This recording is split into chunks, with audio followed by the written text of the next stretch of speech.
Okay, welcome back to NostalgiaCast. I am Johnny Craddock. And I'm Darin Lundberg.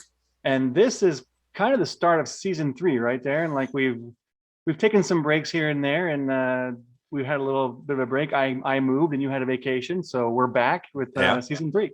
I think that's how it works when they do like TV shows and stuff like that. When there's a break, it's like, oh, we'll just pick up next season, and we ended on a cliffhanger with the movie we're gonna do next, and then yeah, we'll just call it season 3, whether it is or not. We'll just call it that. Sure, why not? Let's just do that. Sounds good. Today we're going to be talking about explorers. We do have a guest that's going to come and join us. He's my wife's cousin, Judd Harris, so he'll be joining us in a little bit. But he chose the movie Explorers, which is the Joe Dante film, 1985. Explorers starring River Phoenix and Ethan Hawke. So it should be a lot of fun. Mm-hmm. So what were we? If we just wanted to kind of give people a preview of this season, what did we want to do? What do you think we want to? Well, I think one of the biggest things is kind of to tie in our movies we pick with more relevant movies that are like, coming out today, like now. We do a lot of movies that came back out in the 70s and 80s and early 90s, but we kind of want to be able to tie in our movie picks with movies of today. Yeah, and that was kind of the fun of having our little Jungle Cruise kind of mini episode, was just chatting about something, and we tied that in with the Disneyland ride, and our nostalgia for that. So that was a good reason to do that.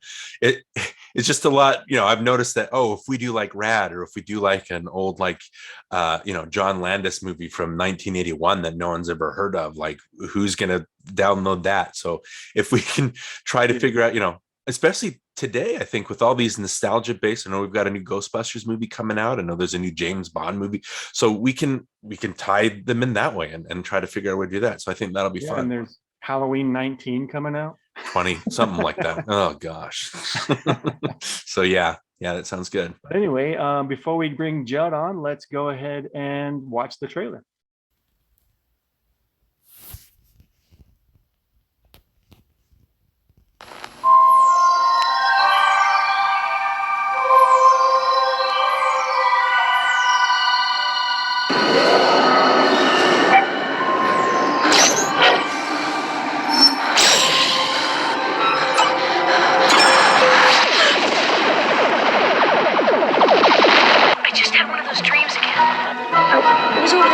Circuit board or something.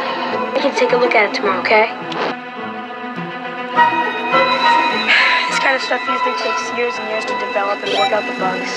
I tied it to my father's computer on the modem and filled in some details in your drawing. So I used my computer, which is only a 128K, but that should be enough to find out what it does, if it does anything at all.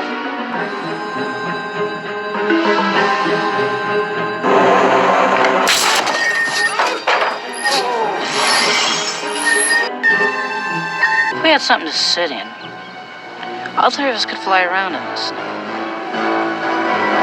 I got a great idea. There's some carnival rides over there.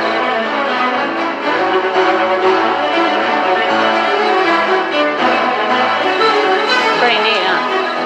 Oh, yeah. I can live here. You don't need it.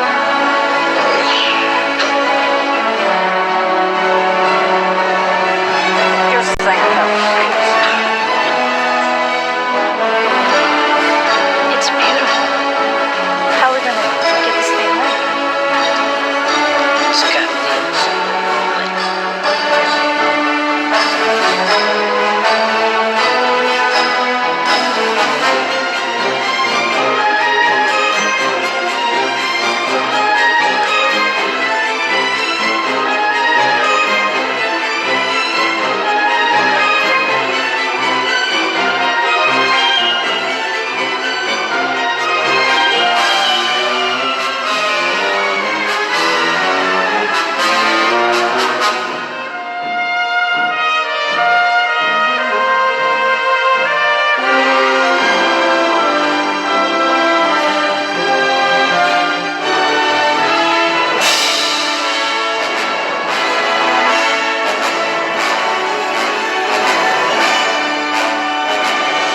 Tonight, we launch.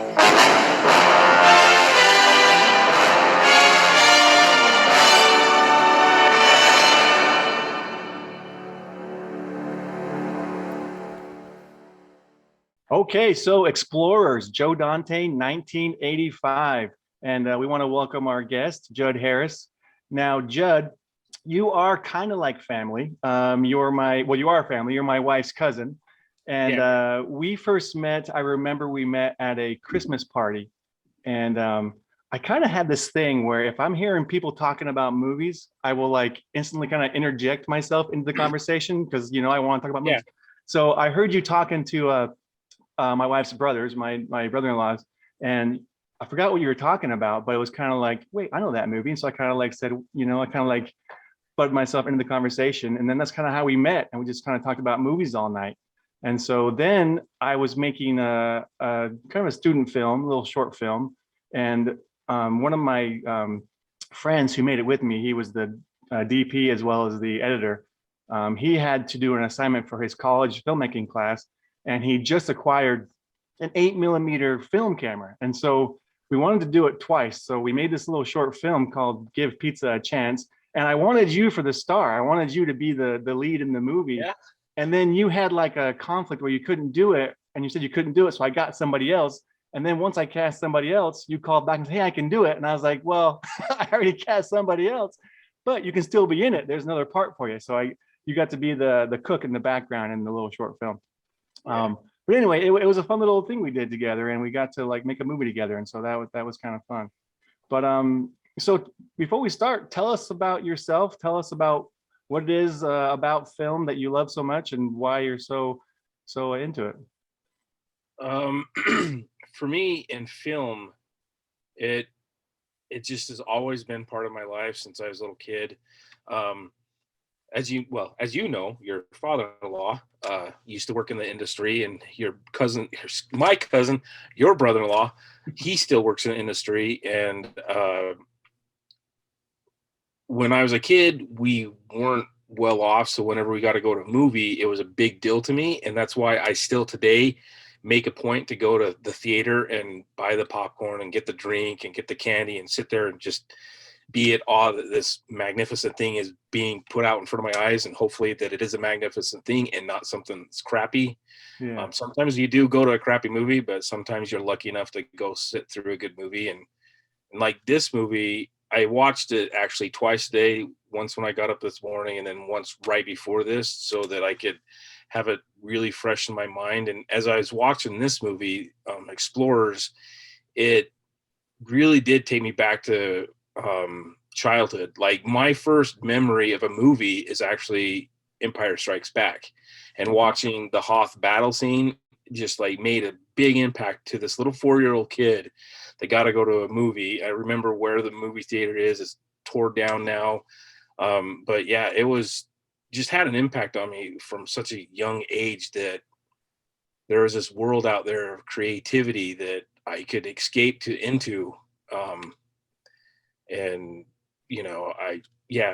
and ever since then, I just was enthralled by movies and just watching them. I can sit through crappy movies and just enjoy them as much as a good movie as well.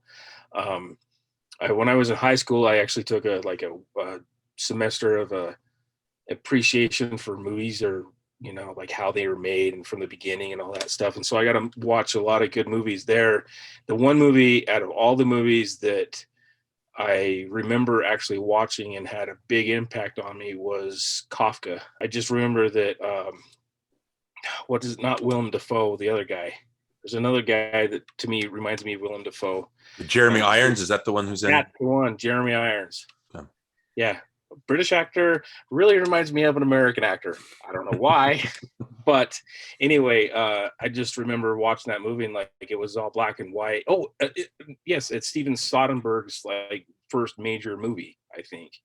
Yeah, and I just sat there and watched it. Alec Guinness is in it as well, and it just like had a big impact on me. And then after that, I started to like critique movies and being very judgmental about movies. And then around in my mid-20s or something, I'm like, you know what? I'm just going to enjoy movies. I'm not going to be as critical as other people, because I rather enjoy a movie and then forget about it if it's a bad movie, or enjoy a movie and remember the movie later. Now, did you ever get to work on a film set with your cousins, like with Caleb and whoever else it was?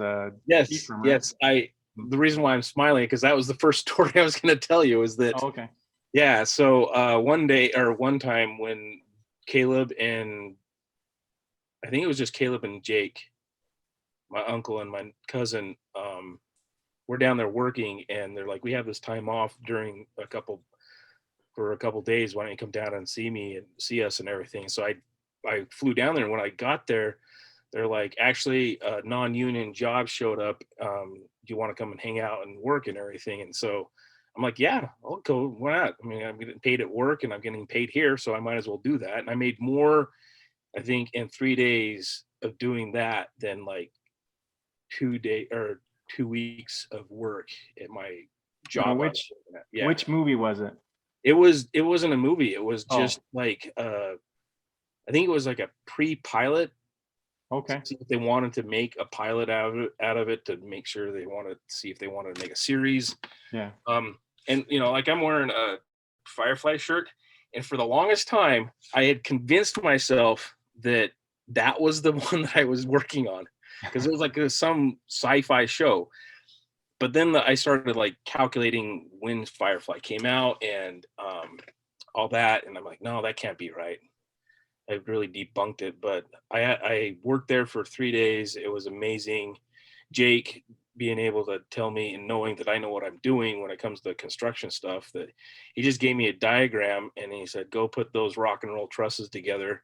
Here's a diagram. There's the stuff. And so I just started doing it, and I'm literally just putting it together, laying out everything, connecting everything.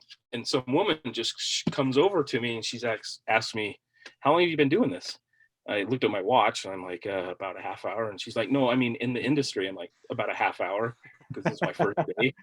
And That's she's good. like, are you serious? And I'm like, yeah, why? And she said, because I've been on sets where construction workers have been doing this for years and don't know what, and there's like 5 people standing around waiting for somebody to tell them what to do. I'm like, how hard is it? It's like a diagram with how to put it together. There's the pieces. A 4-year-old can do this. And it dawned on me, oh, now I know how come movies take so much to make, like how long it takes to make them, and why it costs so much to make them. Yeah, definitely a lot goes into it. Yeah. You talked about seeing Empire Strikes Back. You saw it in the theater, right? Yeah. Did you also see Explorers in the theater? I don't think I did. I do remember convincing my mom to rent it for us a lot.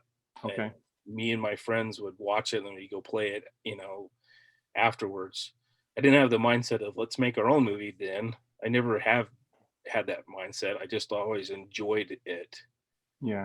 Making them. I know so you do that, but real quick, tell me what it is why'd you want to pick this movie? What was it about this movie that I mean, I absolutely love and adore Goonies for all of the greatness of it and all of the flaws in the movie that I'm sure there are, but I don't care. It's just an awesome movie. That is like the nostalgic holy grail to kids from the 80s in a lot of ways. And I always felt this one was on par with that one, but more of a scientific sci-fi part of it opposed to adventure. I mean, this still has a lot of adventure in it, but that movie was more heartfelt, and this was more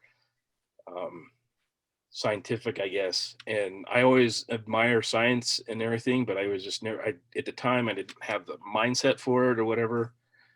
And so I just gravitated it towards it. And I mean, I don't know if you guys know this, but this was River Phoenix's first movie he ever did. No, I didn't know. Okay. Yep. Darin. Yeah, I did that research. All right, so there's your history with it. Darin, what's your history with it? Well, I'm let's see. I'm a big Joe Dante fan. Gremlins obviously was it has a tie to Spielberg. But like, Gremlins is obviously big as a kid. I remember watching I didn't see first Gremlins in a theater, but I did see Gremlins 2 in a theater. And just the spirit of that movie and the playfulness of the movie, there was a part in the theater where the screen melts and falls apart, like burns and falls apart. And like if that happens in a movie, you're done. So I remember seeing that in a New York theater, and the screen burnt in the middle of a scene with Christopher Lee, and all of a sudden the screen went white and people got up and started leaving. And as that happened, all of a sudden you saw little gremlin hand puppets like come up on the screen and start chatting. And it was just like, what kind of movie is this? Like, I've never, like, why is a movie doing this? Like, you wouldn't expect that to happen.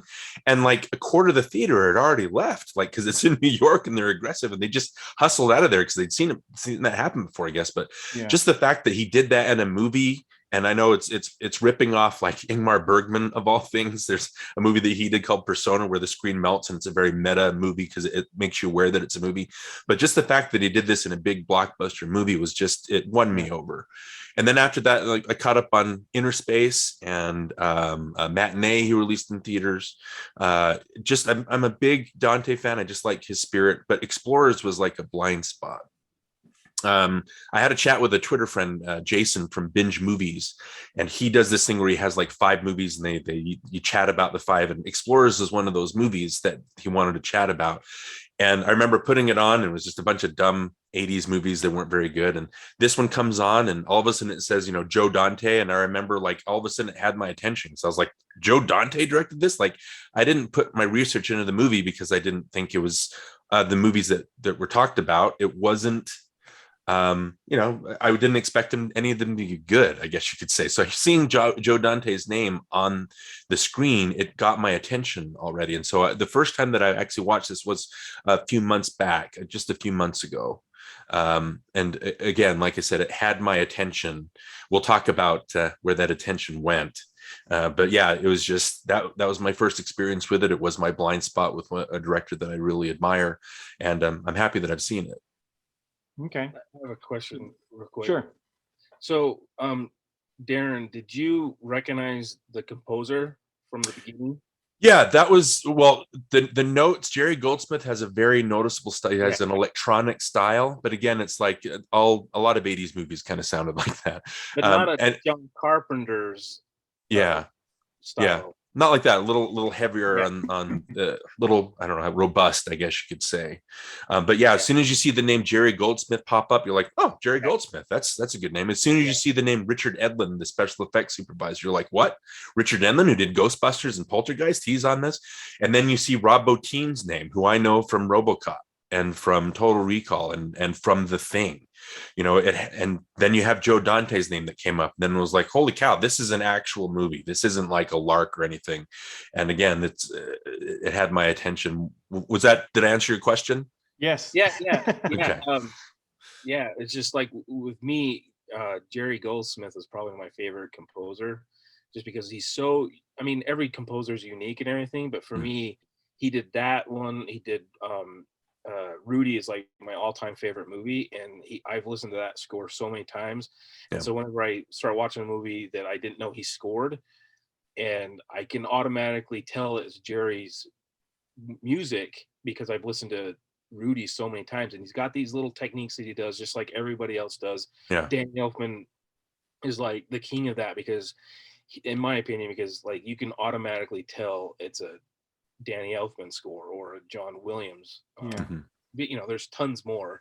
Right. So Joe Dante was my Kerpow moment, and Jerry Goldsmith was your Kerpow moment with Explorers, basically. Like I had seen it a lot when I was a kid, but when I watched it again for the first time about a year ago, since I was a child, and then because I had listened to Rudy so many times, I instantly knew it was Jerry Goldsmith's scores, but I already knew before I watched it, it was a Joe Dante movie, because I was actually listening to Joe Dante's podcast for a while when he's talking about it. I'm like, oh yeah, totally forgot I loved that movie and all this stuff. So I searched it out and I found a copy of it and watched it, but it was Jerry Goldsmith. Yeah, I guess what you're saying is that really sucked me in again and brought me back to that nostalgic factor was actually Jerry Goldsmith over for you, Joe Dante. So, Johnny, your turn. Well, I'll quickly go over my history. I saw this with a friend at his house at some slumber party a long, long time ago, and I remember like just the one scene that stays in my mind is where they first go on their first flight after they built their little spaceship, and it goes up, and the helicopters, flying around, and you see River Phoenix wearing this little gas mask, and he goes across the window of the ship, and the pilot of the helicopter goes, "Holy crap," whatever. And that's all I really remember, like from that movie. And for years, that's all I would think about when someone would mention the movie Explorers. I would have that scene pop into my mind, like, "Oh, that's that movie with that, scene with the spaceship and the helicopter." That's all I could think about. And even now, when I heard that's what you picked, I was like, "Oh, that movie," And I know that one scene from that movie, but that's all I remembered.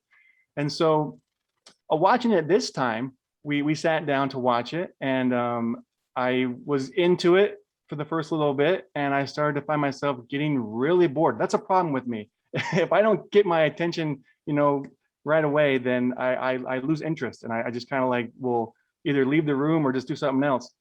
And so I ended up just falling asleep. I was sitting there watching it, and I fell asleep. And then I woke up when Whack and the other alien were, introduced, and she was flirting with River Phoenix's character, and I watched it from that point on to the end.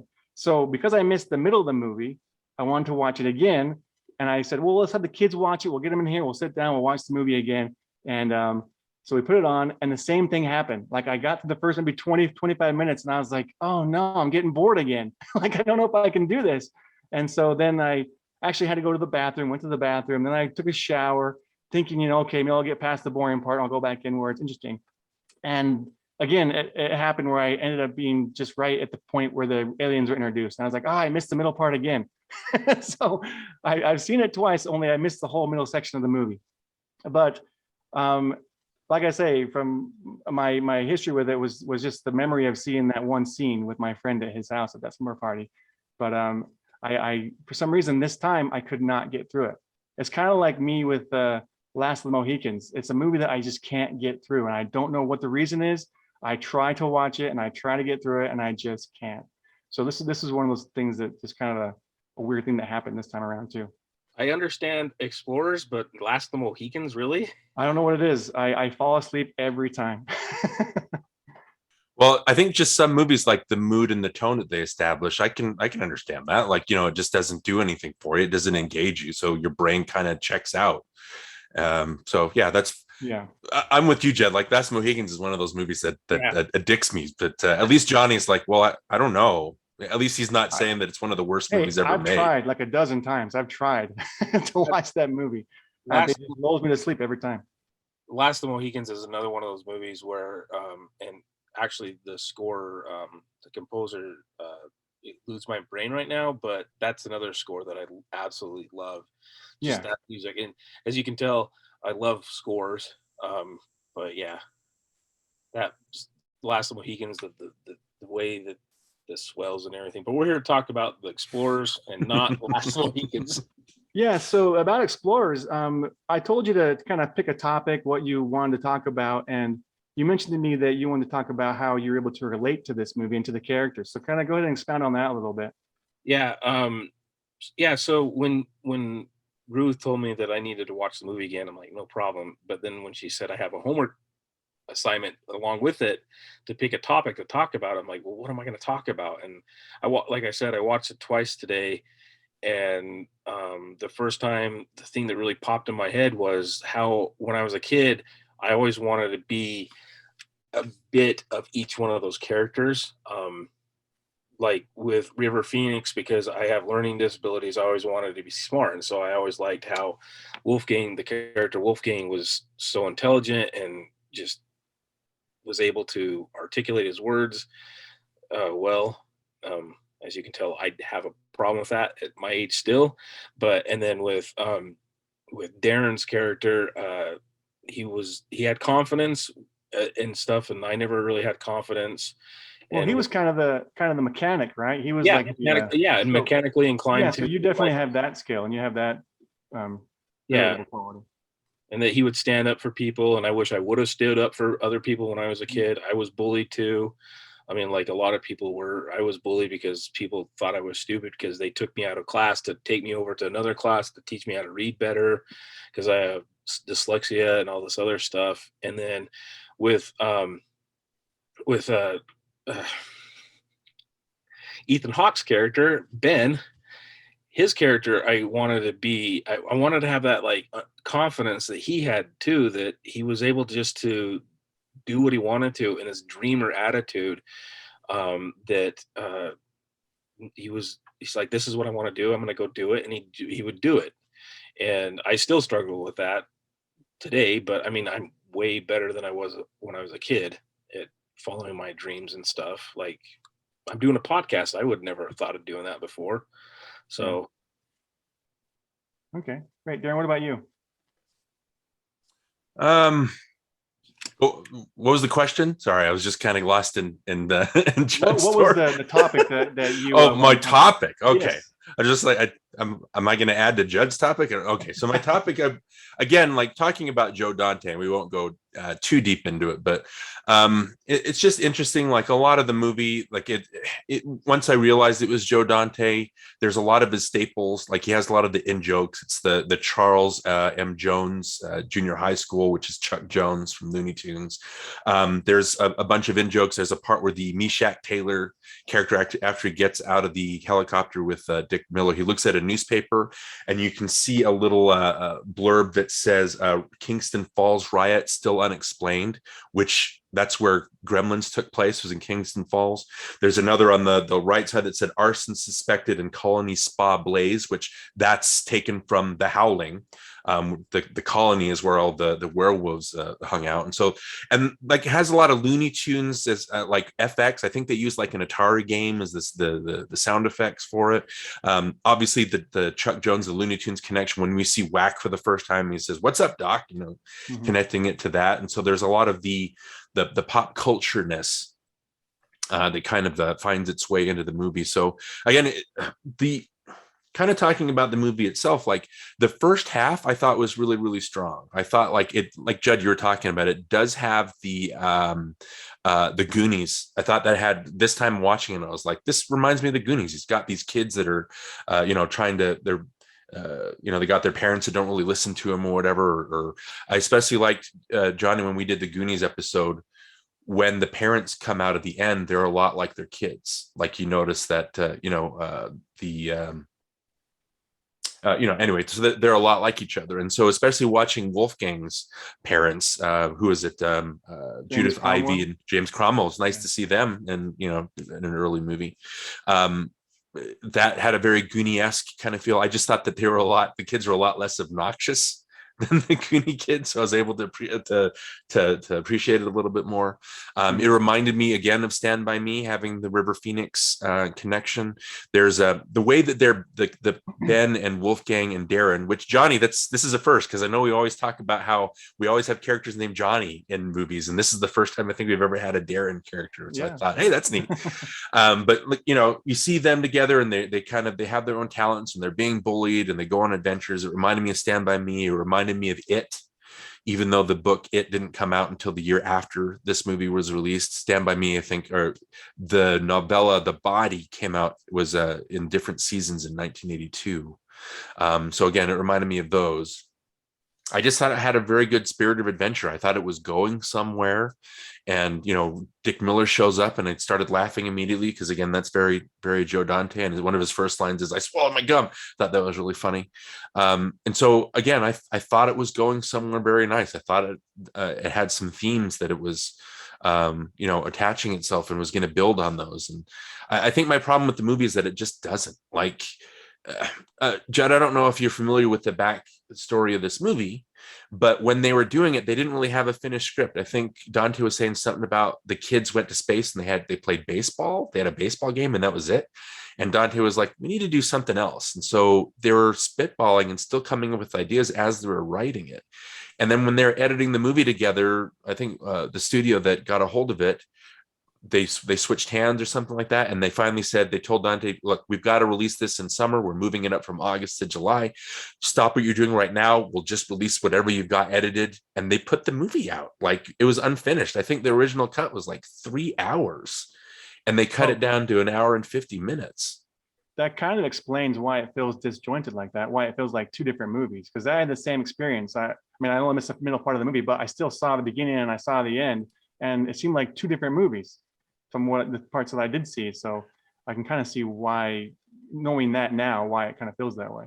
Right. Well, it also felt like Dick Miller's part was supposed to be a lot bigger, and that they could have literally have edited his whole part out of the movie and it would not have made a big difference, other than the fact that it's a Joe Dante film and he has to be in a Joe Dante film. Yeah, I did feel like that didn't go anywhere. I was like, Yeah. what was the point of that? It Yeah. didn't go the anywhere. part with the gum was funny enough. I thought they could have just left him out. It would have been fine.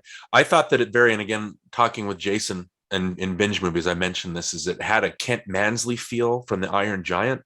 You know how he's kind of trying to find them out, and he's, you know, the investigator, and he finds the Ben's jacket or whatever, and he finds him and confronts him. And I thought that's where it was heading, in that direction. And I can tell you exactly where the movie lost me. It's when Dick Miller's the what's his name? It's Charlie, I think is his name. He's trying to find him, and he finally sees them take off.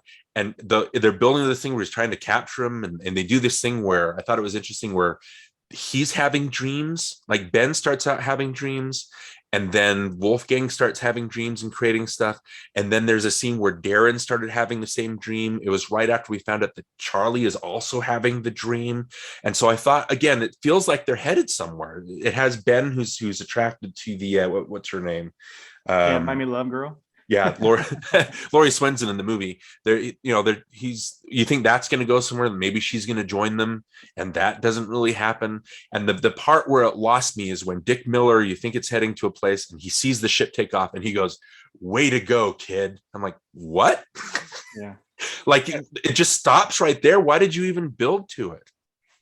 What I think, the reason why I think Dick Miller's part was edited probably a lot was because I think that those aliens probably contacted Dick Miller the same way as they did Ben's character, and that's why because there's a line there when he's talking to his partner on the phone. He's like, "I've been thinking about this ever since I was a little kid," and that's probably why he became a pilot.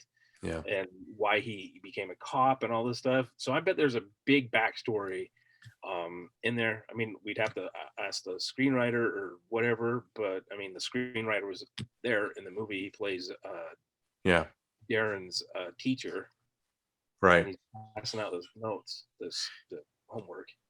Yeah. What was the screenwriter's name? Eric Luke. Eric Luke. Yeah, I know what you're talking about. And then, like I said, Dante gives the interviews, and like their original cut was 3 hours long, so they left a lot of stuff in the cutting room floor, and they can't find it. Like it's not there. So just like you're saying, Judd, there's kernels of ideas that they could have built on, but it just doesn't happen. And I agree with you, Johnny. It seems like two movies that are grafted together, and the second movie is just nonsense. Like there's nothing, there's no payoff. It doesn't. It kind of attaches itself because you find out that the Whack and Neek, they're both kids. Then they have the sense of adventure too. But then they try to do this thing where it reminded me of The Abyss as well, where you see them showing like aliens and humans destroying each other. And I thought they were maybe building to that, and then nothing. Like the whole second half of the movie, it just seems like it doesn't build on any ideas that's come before. It doesn't introduce any new things, and as soon as it starts introducing a kernel of an idea, it just doesn't do anything with it. And that's because of the nature of just the studio. Isn't that weird? Like I can't think of another movie where a studio comes in and says, stop what you're doing and we're just going to release what you have now. Like what's the irresponsibility of that, and just releasing an unfinished movie? Right. Most likely it's about money. That's usually the reason why that kind of stuff happens. Yeah. It's just strange. It's just, you can feel the energies just completely seep out of the movie. There's a part where Ben is talking to his mom, which again, seeing Mary Kay Place was nice, even though she had like 2 scenes and 1 line of dialogue where he goes, "Mom, you know how you talk to me about your dreams and, you know, you do what you want to do." And I'm like, well, that's cool. Like, and again, you think it's building to something, and then nothing. What did you guys think of that? Did you think that it built to anything? I didn't at the time. I was actually just watching the movie twice today to figure out something to talk about, because I still do have like this huge nostalgic factor for the movie. And I thought, okay, well, when Darin starts to pick apart the movie like he usually does in this podcast, I'm gonna kind of like ruffle my feathers. But I honestly am agreeing with everything you say, because I the last part of your thing is should this be remade? And I'll go ahead and say right now, yeah, this movie could be remade correctly and better now than then, and it wouldn't take anything away from the original for me, and I'm a huge fan of it. So sorry for the spoiler for the end of the show, but yeah, I still love this movie. There's another movie that I used to watch a lot when I was a kid called Summer Rentals with John Candy, and I'm a huge John Candy fan. Yeah. But I watched that as an adult, and I'm like, wow, this was a lot worse than I remember it being. It just didn't flow. There was just a bunch of stuff in it, and I did actually watching this movie because it was an 80s movie, and so the times were quote unquote different then. When Ben goes up to see the girl's room and everything, and like the character Wolfgang is like, this is a bad idea. Like, that was kind of revolutionary in a way for somebody to speak up about that. And then when the character of Darin says, we can go over the girl's locker room, and he's like, no, that's not a good idea either. Like, the morality of the whole show was rested on River Phoenix's character. Maybe he wanted one person, but then he split up all the characteristics of the people into 3 different characters in a way. Well, that's something I kind of want to touch on. I want to touch on the actors and the characters, because my initial thought when I was watching it was I didn't really believe that River Phoenix was this geeky, brainiac scientist guy. He doesn't feel that way to me. If it were me, I probably would have reversed the roles and had Ethan Hawke play the scientist character, and then or Wolfgang, and then have River Phoenix play Ben. For some reason, River Phoenix seems more like the leading man to me. He seems like he kind of has more of a charisma, more of a confidence. Ethan Hawke just seemed like he was this, wimpy little kid. And so to me, that seemed more like he should have been the Wolfgang character. But I don't know. Ethan Hawke was fine in it. And, then he grew up and met Richard Linklater. And I think that's why he sucks in Hamlet. But well, I think I agree with you there too. River Phoenix, I think he went up for the Darin character first, and then the Jason Presson, he was cast, and then they thought, well, River Phoenix would be good enough. Like, we can put him in this part. I agree with what you're saying. Is I don't really buy them as kids, but I don't really buy them as characters. I buy the Darin character because he has kind of troubles at home, but not really. He just doesn't want to be there. It's uncomfortable. It's not like he's being actually. Is he being abused? There's a part where he goes, he can't catch me anymore. They do hint at that. Yeah, they hint at it a lot. Okay, but it's not like super like Stephen King-esque where he's being molested, or it's not that. Yeah. It just seemed to me that he just doesn't want to be home. And so I bought that. I bought that Ben is an explorer. River Phoenix is more of a character. I just like that he's so serious and so into the part even then. Yeah. I know with Stand By Me, we talked about how he has this otherworldly quality to him. Even as a kid, there's just something about him. Yeah. And so he has the seriousness. All right. So we talked about River Phoenix a little bit, and I kind of wanted to go a little deeper into Ethan Hawke. I'm not his biggest fan. I think he's a decent actor. He's done some good stuff, but I also think he's done some not so good stuff. And so this is, I know it's probably early in his career, he's younger, but he was okay in it. He was fine in this movie. But what did you guys think of Ethan Hawke? I want to get your opinion real quick. Judd, go for it. For me, I thought he was really good. I can't remember if it was you, Johnny, or you, Darin, who were saying that they were miscast and they should have flipped the roles. I thought they were actually cast better where they were. I think that River Phoenix plays the science-y like jargon a lot better than if Ethan Hawke would have handled that. I think that it's just my personal opinion, obviously, but I think that Ethan Hawke I think he was good in this. I didn't not believe him being love struck by this girl. I mean, the way he was looking into her window from the street, not from above, not that part, but when he's like looking up there, like he actually does like this girl. That was totally believable. When he was daydreaming, that was believable because I did that a lot in high school, or in high school, junior high, grade school. I remember in grade school, several times being asked just like him, like, all right, Judd, where were we? I'm like, James and Giant Peach? No, that was last week. I'm like, all right, I'm lost. I don't know.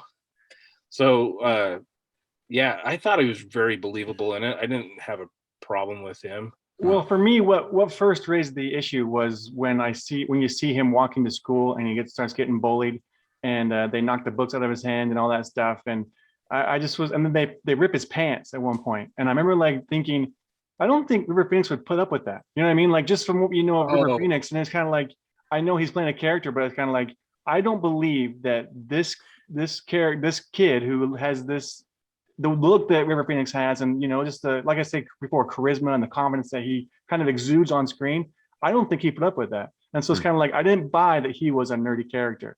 I do buy that Ethan Hawke's kind of nerdy. So you switch the roles, put the glasses on Ethan Hawke and the science jacket on him, and then put River Phoenix in the lead role going after the girl. He's more of a leading man anyway. So you kind of swap them. For me, it would work a whole lot better. See, with that bullying scenes, I read it and I saw it as River Phoenix was just an adult trapped in this kid's body, and just like, you guys are so pointless. You're just in my way. You're an obstacle. I don't have time for you.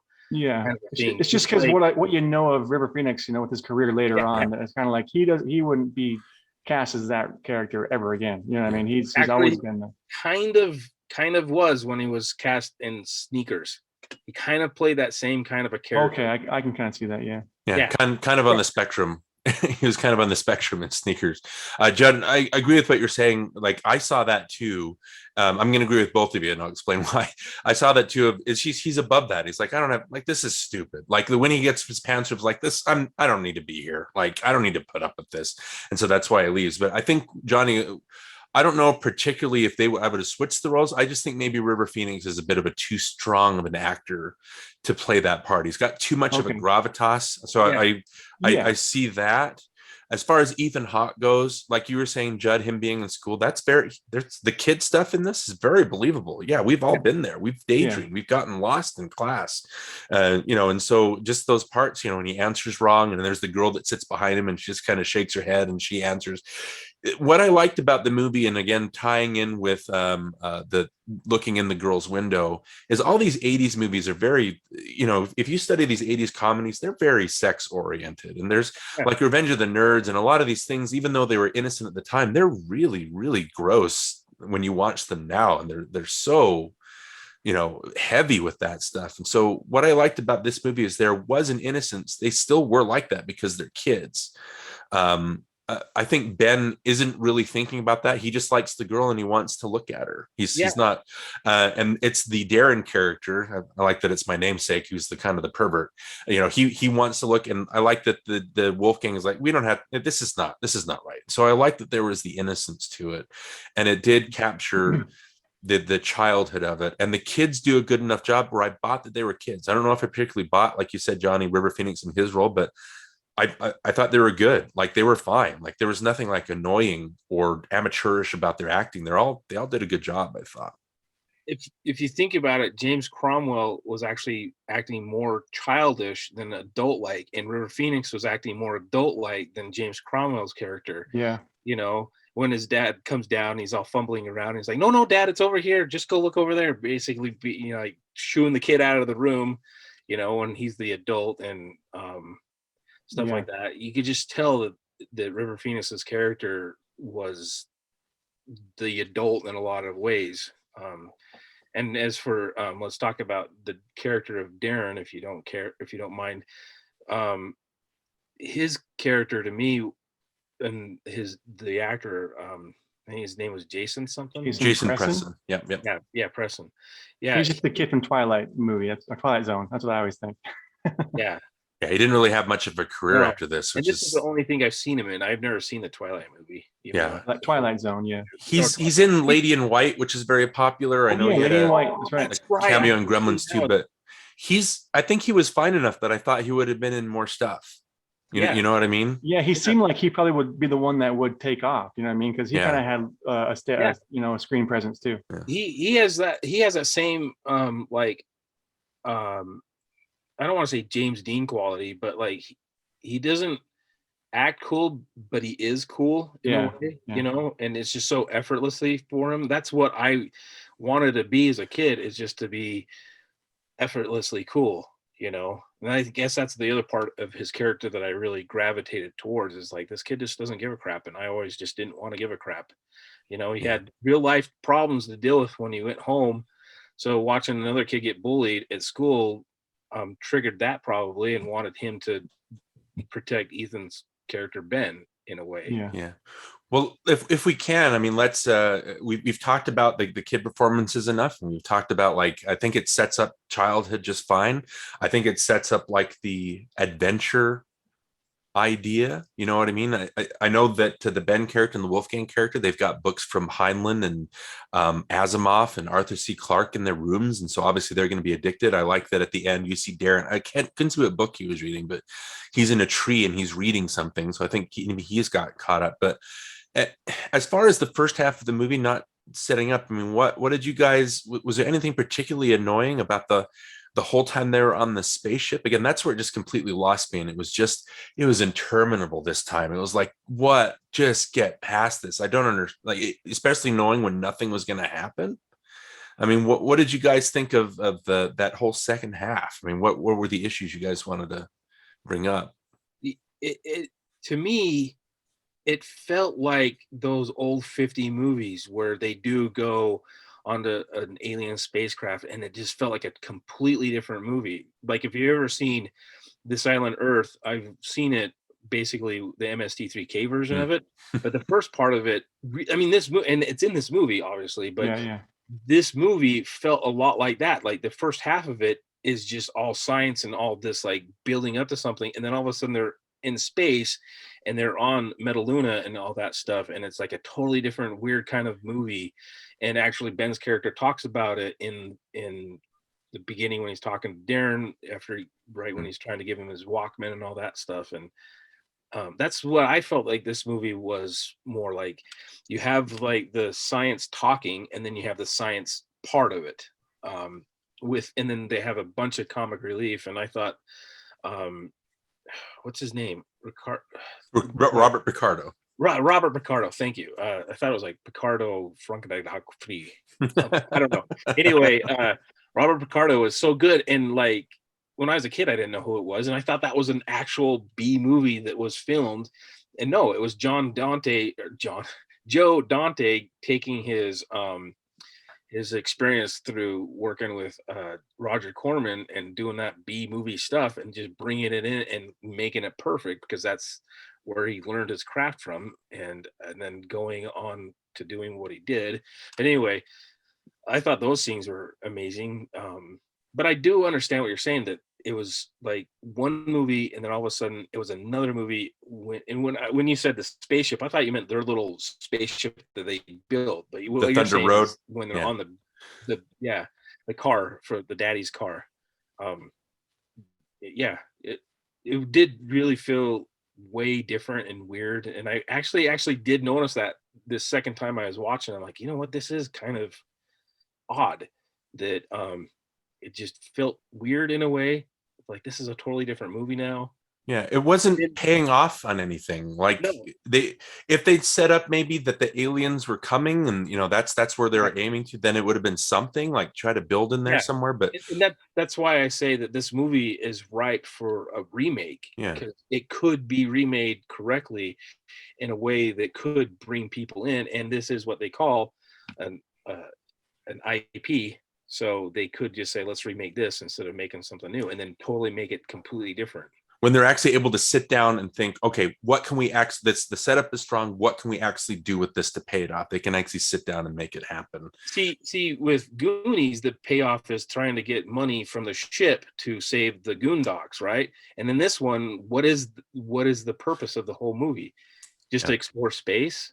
In the Goonies, I don't know if they plan on, finding the ship at the very beginning, but I think, John, I don't know if you agree, but they build to it. So it keeps, like, one goal becomes a different goal. And so it keeps building to something new until at the end. Yeah. So even Goonies, it's which is not one of my favorite movies, but even I can see that's all of a piece. It's even better constructed. There's nothing, like, again, I thought Explorers was building to something, but then as soon as they got on the ship, it was like, they're not paying off on anything. Like, nothing was set up to there weren't any dominoes that were set up to be knocked down. Johnny, what What were some of your issues with the? Well, it started out nice, and I kind of trailed off in the middle, and the less said about the end, the better.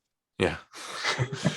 The stand-up stuff with the whack character was just this time it was like, oh my gosh, stop. Can I just turn off this movie now? I don't have to finish this. It was like, it wasn't funny. There were scenes where they would just cut to the Ben character, the Wolfgang character, or the Darin character, and they just be looking, and it was just completely disconnected with what was happening. I was like, what is, and they do this thing where all of a sudden it's not making sense to Ben, and he's like, this is weird. I don't know what's going on. And I thought maybe they're all dreaming or hallucinating. Yeah, it did feel like when I was watching it for the second time, Ruth texted me telling me, about this and everything, and it was right at that point when they're on the ship and everything. And I'm like, oh my gosh, I got 40 more minutes of this. And I just watched it. I still love the movie. I'll watch it again and probably forget about all the stuff that we're talking about now, just because that's how my brain works. But anyway, so I was watching it and I was like, wow, I have 40 more minutes of this. And I was like, wow, that's interesting. I've never felt this way about a movie before that I've seen numerous times. Yeah, it did feel like that ending just didn't want to end. Like it just kept going and just kept going. It's like, end it already, Yeah, almost as bad as Lord of the Rings in a way. Well, except Lord of the Rings is kind of tying up loose ends. This is tying up nothing. Like nothing. It kept going. It's like, what is the point? What's being said here? It was really frustrating this time. I was like, I'm going to turn. I can turn this off. And then at the end, what do the characters learn? Like, how are they different on the other side? What are they going to do from here on? They have the line where all of a sudden the Laurie character's flying with them, like Wendy. And she's part of his dream, right? Is that what? Yeah. But you have that part and she goes, well, what happens when we wake up? And he goes, I don't know, but I can't wait to find out. And I'm like, what the hell? This is the point of what was that? Like that's the line that you built to? I just didn't. Yeah. I don't know. I was trying to rack my brain and think of another movie like this where it just completely loses its thread and just kind of just waves free and doesn't ever tie off. I can't think of another movie that does that where they released it like this, just unfinished.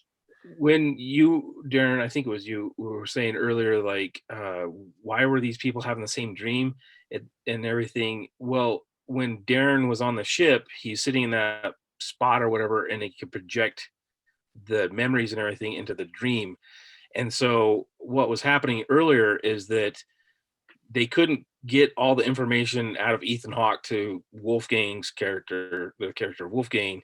So they had to bring Wolfgang into it, and they might as well bring the other kid into it. And that's why all three of them were in the dream before.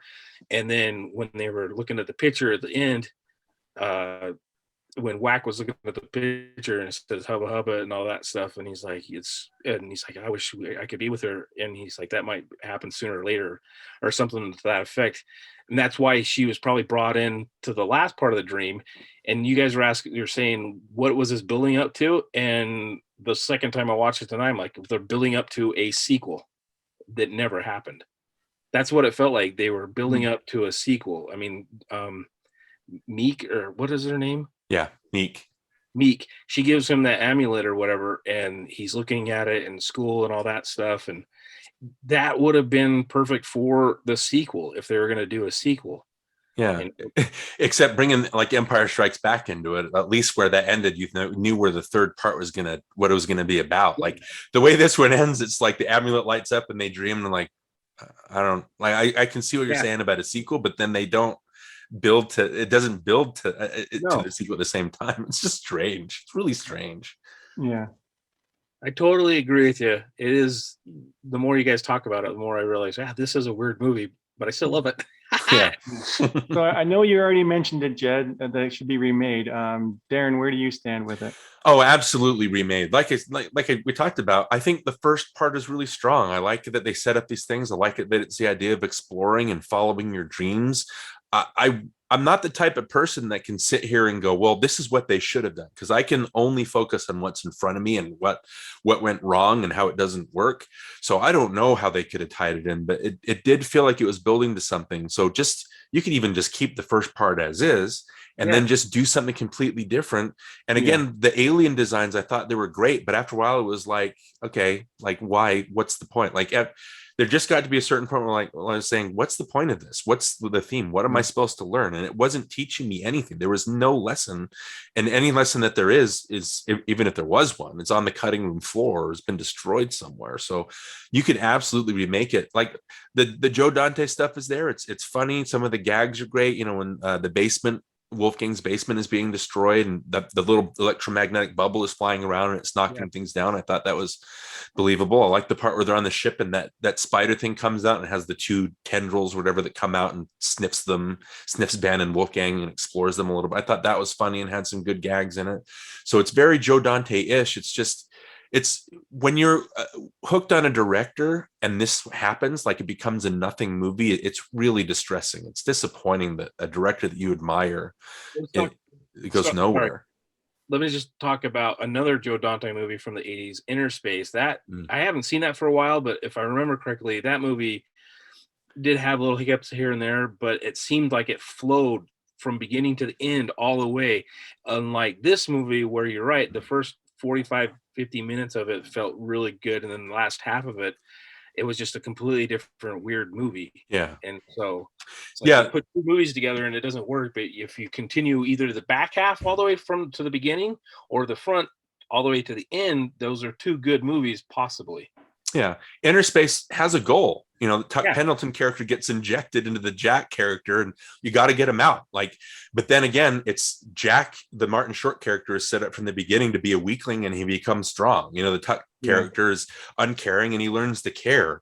The movie, like the subtext of it is it kind of deflates masculinity. It's all about talking about what it is to be a man and stuff like that. So INNERSPACE is very clear goals from beginning to end. It's a very kind of simple story, but then it's also filled with these gags. This one is just gags, but there's no goal. Like it doesn't build to anything. And it's really just distressing to watch. And so out of all his movies, even his weakest movies, like the Looney Tunes movie that he made and all these, it's beneath those. You would rank Looney Tunes over this one? Yeah, because again, it had goals. Like I didn't like it, but at least I knew where it was going. Yeah, Steve Martin was funny. It's just, I don't know. It's just really distressing. Again, watching a director that you admire and it just has a nothing movie. It's a nothing. It's like a vanilla entry in his filmography. I don't know, Johnny. What are your thoughts? Well, I agree with both of you. I think it should be remade. I think it could be told better. There is a better story in there, and I think just get a good screenwriter to find it, and then write a better script, and you could make a better movie out of it. But I, like you, I did enjoy the beginning. I missed the middle, but I didn't like the end. So for me, it could be remade for sure. Okay. Judd, thanks for joining us. Is there anything else anybody wants to bring up before we wrap it up? Any other points or notes that you took that you wanted to make sure you got out there? If you ever do Top Secret, I want to be on that one too. That'll be a good story about that one. It'll just be us giggling through the whole movie. Judd, I appreciate you coming on. It's like you get the point of the podcast. You said this a couple times. It's like, as a kid, what was the movie that you mentioned? I can't remember the name of it, but you're like the one with John Candy in it. Summer Rental. Summer Rental. Like you're like, well, this is not nearly as good as I remember as a kid. And that's exactly the point of the podcast here. We could also do Summer Rental if you want to. I don't know if you guys have ever seen that one, but it's John Candy. John Candy. I've probably seen it. I can't remember at the top of my head, but again, thank you for getting the gist of our podcast and being able to talk about this. I'm glad that even though I have problems with this movie that we talked about, I hope I didn't hurt your feelings. No, I'm mature enough to accept other people's opinions, unlike a lot of people in this country. Yeah. And so by that, it's been a shocking. Now it's like the shock factor right there. Well, we needed like I said at the end of the movie, the podcast. No, I think we can all agree that people are crap. There's nothing. I will for sure. I will link that little short film that we made together in the description of this YouTube episode, so people can watch that little movie and spot you as the chef. So Judd is the chef or the burger flipper. I don't know what we called you, but you were the guy in the background making the burgers. So make sure you look for Judd in that little short film linked below. So Judd, thanks again for joining us, and we'll come right back with our top 3 Joe Dante movies. Sounds good. Okay.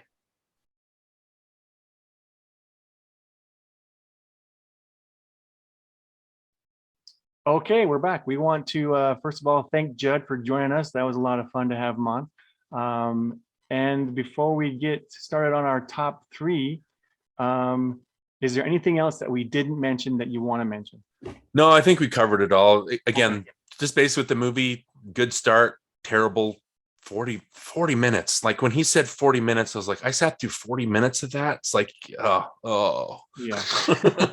And I don't think that was Joe Dante's fault. I think it was, like you say, it was probably the studio, Yeah. just rushing the movie to get out. So Just a that's weird, where the main weird problem situation. lies, I think. Yeah, absolutely. So yeah, but nothing. I think we talked about everything we needed to. Let's put Yeah. Explorers behind us and talk All right. about better Joe Let's move Dante forward. movies Yeah, there are better ones out there. where he did have You control, right?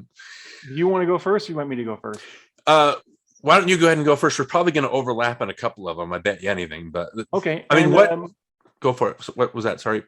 My first pick, we already mentioned it, and Yeah. I know you know I was going to say this one, but Innerspace is by far my favorite Joe Dante movie. That's mine too. Number one, Joe Dante. Okay.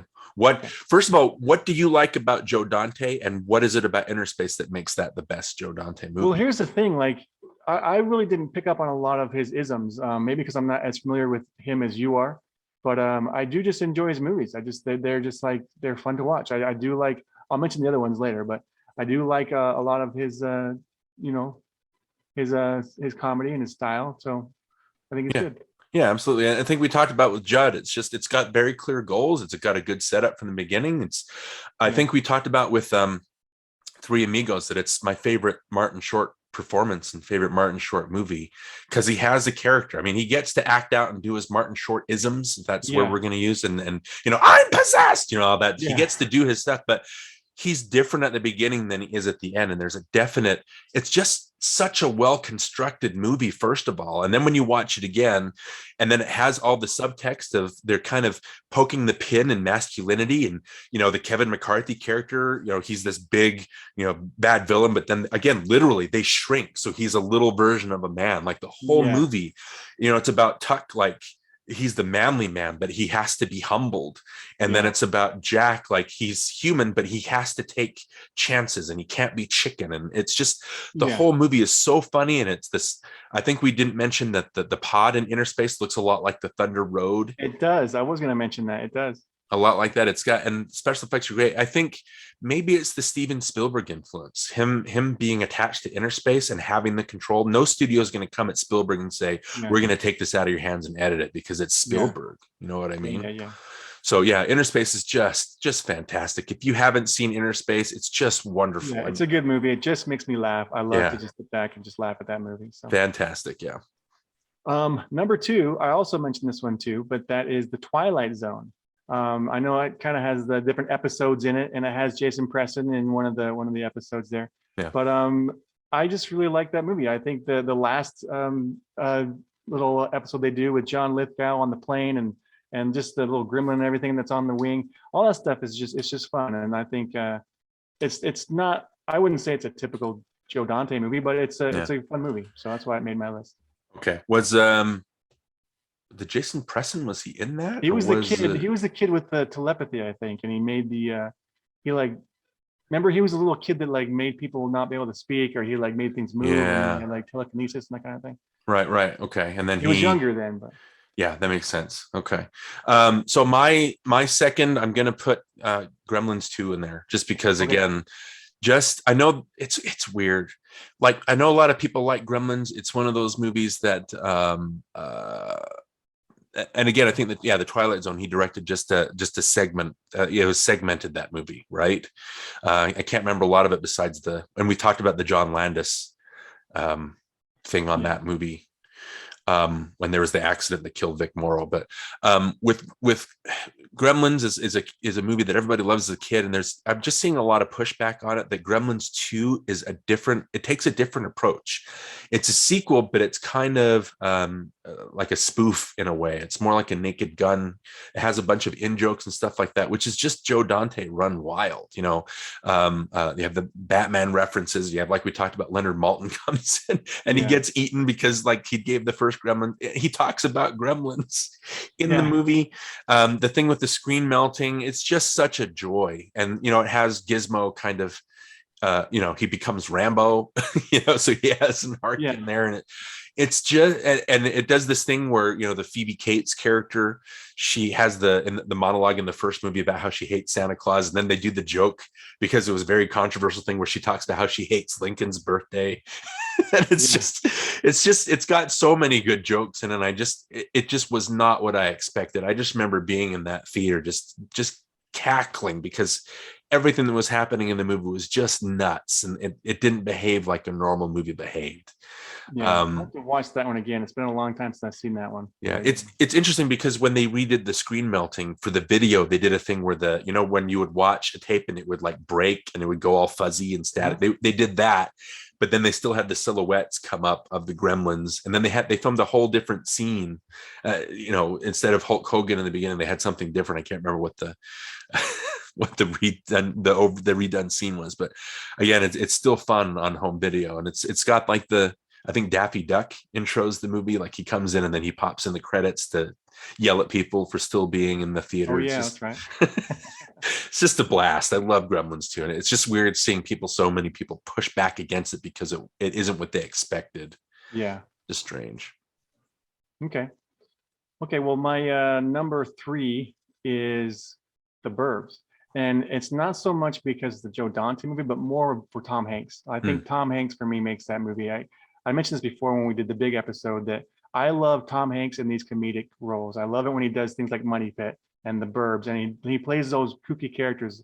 That's what I want to see from Tom Hanks. And so I you know, saw on his list, thought, you know what, The Burbs.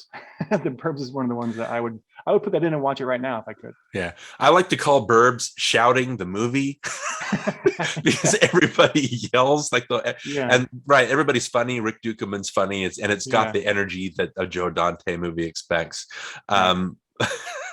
My third one, I'm going to pick. I think I mentioned this too. It's a movie called Matinee that came out in 1993.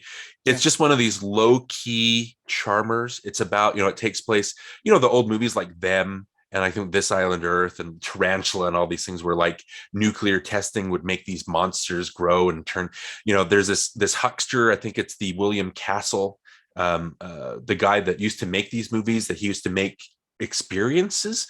Like he would have shock, like he would have it rain on people in theaters, like people like gusts of wind blow at him. He would have things, and I think there was a bug or something that would crawl under seats. Like you could feel that during one of his movies. So it's like a play on that, but it's like John Goodman is like this huckster movie guy that comes in and brings this small movie called Mant about this guy that turns into a walking, a bipedal ant or whatever.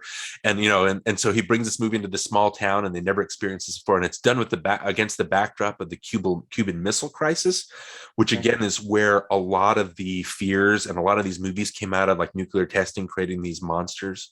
And so it's just a small key joy. You have these like teens that have their own, it's like one of those movies. They've got like these little romances and puppy love things that go on. There's bullies, and then like the movie you see on the screen, and everything happened at the same. You know, Dante shot this like old 50s B movie classics, just like he always wanted. Like we saw in not Innerspace, like we saw in Explorers with the Robert Picardo, that movie within a movie that had kind of a Zap Brannigan from Futurama feel, I thought, in Explorers. But like, yeah, he's able to shoot that. It's just he's not like trying to get his psychology out. It's not like a Spielberg movie where it's like father figures missing or mothers missing or stuff like that, or Christopher Nolan with his dead wives are messing with time or something like that. But they're very personal movies because you can tell he's a movie lover, and a lot of these things are just coming from his id, and they're manifesting on screen. And it's just so fun, and it's you know, it's kind of addictive, and it's again, talking about, sorry to tie this in with the pandemic, but it's like you catch it, you know, you catch that from it's you know, there's just a lot of joy to his movies, and that's it's just a shame that he hasn't made more, you know, movies than that are more recognized than The Burbs or than Gremlins or Innerspace and stuff like that. I wish he had a better career. So, all right, sounds good. And I want to announce what our next episode is going to be, Okay. because I'm super excited about it. Okay. And it's going to, drop around Halloween. So it's going to be Okay. our Halloween episode. And I've been wanting to talk about this movie for a long time. And I know I sent you a text. You asked, you couldn't wait to hear what I was going to tell you. So I can't wait to tell you. So here it is. I'm going to tell you. Okay. Our next episode, I want to talk about Nightmare on Elm Street. Okay. All right. Okay. The first one. The with, first- with the- Robert Englund, with Johnny Depp. Okay. One of the maybe two quality, sorry to give spoilers, but one of the two respectable movies in that whole franchise, maybe three. We'll talk about that. Yeah, we'll talk about it. Yeah, but yeah. Anyway, I'm excited. This movie kind of was, not life changing, but it was a big part of my life when I was growing up. It's kind of what got me into horror. Okay. So Ooh. we'll talk about that too. Ooh, fantastic. I was afraid you were going to pick some like torture porn, No, 80s I don't gore wanna- filled. No, we won't do Hostel. Okay. All right. No nostalgia for that one. All right. Okay, No. so we'll see you next time. We'll do a Nightmare on Elm Street. And for NostalgiaCast, I am Johnny Craddock. And I'm Darin Lundberg. We'll see you next time. Bye, guys.